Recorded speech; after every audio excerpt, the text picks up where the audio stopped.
আসসালামু আলাইকুম। দেশ বিদেশ টিভি থেকে হুসেন বলছি। আমার চ্যানেলে সবাইকে স্বাগত। সজীব ওয়াজেদ জয়, তিনি হচ্ছেন আওয়ামী লীগ সভানেত্রী এবং প্রাক্তন প্রধানমন্ত্রী শেখ হাসিনার পুত্র, এবং তিনি আওয়ামী লীগ সরকারের আমলে, বিগত সরকারের আমলে সাবেক তথ্য প্রযুক্তি উপদেষ্টা।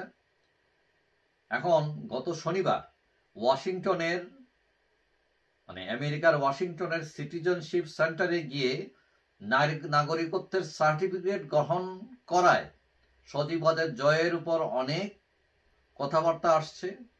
কেন তিনি সার্টিফিকেট গ্রহণ করলেন, কেন শপথ নিলেন, কেন আমেরিকার পাসপোর্টের জন্য আবেদন করলেন, এইটা নিয়ে সোশ্যাল মিডিয়া, সংবাদ মিডিয়ায় একদম তোলপাড়।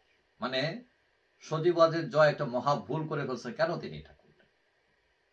এবং ওই প্রোগ্রামে শোনা যাচ্ছে যে 22 জন গিয়েছিলেন শপথ নিতে, এবং সেখানে 3 জন বাংলাদেশি ছিলেন, এবং তাদের একজন হচ্ছেন সজীব ওয়াজেদ জয়, এবং তার সাথে নাকি একজন আইনজীবীও ছিলেন। এখন জয় এর আগে জানিয়েছিলেন তিনি যে তার বিদেশি কোনো পাসপোর্ট নাই, আমেরিকার পাসপোর্ট নাই, এবং তিনি বলেছিলেন যে সবুজ বাংলাদেশি পাসপোর্ট নিয়ে চলাফেরা করতেই তিনি স্বাচ্ছন্দ্য বোধ করেন, গৌরব বোধ করেন। এখন হঠাৎ কি হলো যে তিনি আমেরিকার পাসপোর্ট গ্রহণ করতে গেলেন? কেন গেলেন? কথা হচ্ছে, কিছু মিডিয়া জয়ের আমেরিকার নাগরিকত্ব নিয়ে এমনভাবে হইচই করতেছে যেন তিনি মনে হয় একটা মহান অন্যায় করে ফেলছেন। দ্বৈত নাগরিকত্ব থাকা মানে এই নয় আপনি বাংলাদেশকে ত্যাগ করবেন। দুই দেশের নাগরিকত্ব থাকা মানে দুই দেশের সুবিধা পাওয়া। এখন কেউ যদি 100 দেশের নাগরিকত্ব নেয়, 100 দেশের সুবিধা পায়, তো আপনারও সুবিধা কি?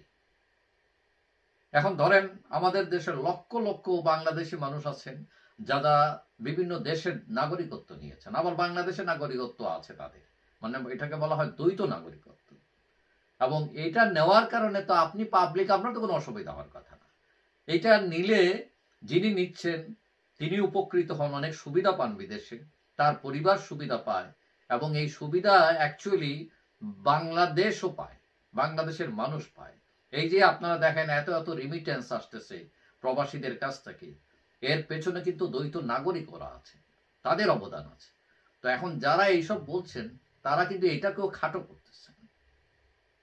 এখন বাংলাদেশে আইন আছে যে দ্বৈত নাগরিকত্ব নিয়ে আপনি এমপি হইতে পারবেন না, মন্ত্রী হইতে পারবেন না, প্রধানমন্ত্রী হইতে পারবেন না। এখন জয়ের হয়তো আগে আশা ছিল তিনি এমপি হবেন, মন্ত্রী হবেন, প্রধানমন্ত্রী হবে, এবং তিনি সেই আশা হয়তো বাদও দিতে পারেন, অথবা তিনি তার সিদ্ধান্ত বদলাতে পারেন, অথবা তিনি এই আকাঙ্ক্ষা হয়তো এখন আর রাখেন না। তবে এটা তার সম্পূর্ণ ব্যক্তিগত ব্যাপার।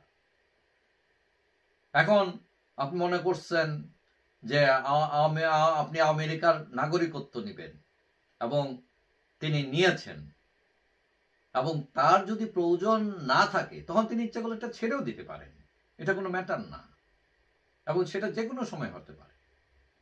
এখন তার এই ব্যক্তিগত বিষয় নিয়ে এত হইচই মারামারি করার, কথা বলার আমি কোনো কারণ দেখি না।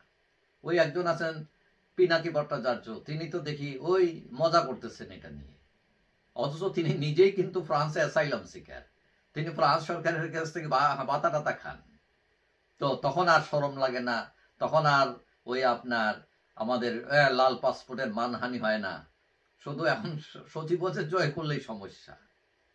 আসলে মানুষ অন্য দেশের নাগরিকত্ব নেয় তার বা তার পরিবারের কিছু সুবিধার জন্য, এবং যেটা দ্বারা আসলে উপকৃত হয় বাংলাদেশের মানুষ।